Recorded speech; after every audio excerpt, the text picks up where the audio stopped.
Terve! Olen Toni Ahva, seurakuntavaaliehdokas Haagan seurakunnassa. Tällä videolla esittelen sinulle vaaliteemojani. Lähdin seurakuntavaaleihin, koska haluan tarjota virkistävän vaihtoehdon. Monet nuoret eroavat nykyisin kirkosta, koska kirkko tuntuu kovin kaukaiselta ja kovin kuivalta. Siksi olisikin tärkeää, että kirkon näkyvillä paikoilla olisi enemmän nuoria.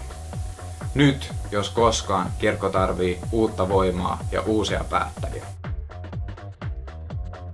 Olen uudistaja monessa asiassa, kuten esimerkiksi taloudessa, hallinnossa ja tiedottamisessa. Taloudessa elämme hankalia aikoja. Toiminnasta ei ole järkevä säästää, vaan pikemminkin ylimääräisistä seinistä on luovuttava ja byrokraattista hallintoa on karsittava. Tiedottamisessa tarvitsemme uusia toimintatapoja. Esimerkiksi sosiaalinen media on yksi erittäin hyvä mahdollisuus päästä lähelle seurakuntalaisia. Säilyttäjä olen taas arvopohjassa.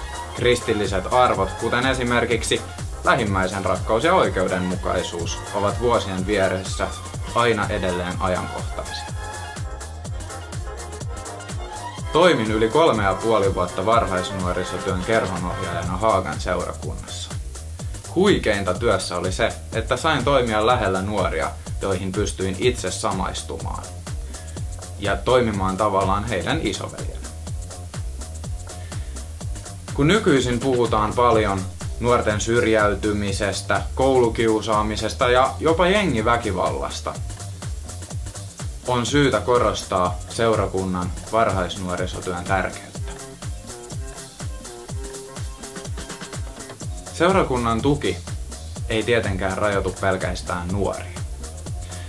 Kirkon on tuettava aktiivisesti myös esimerkiksi vähävaraisia, sairaita, kehitysvammaisia ja vanhuksia sekä järjestettävä toimintaa aktiivisesti kaikenikäisille.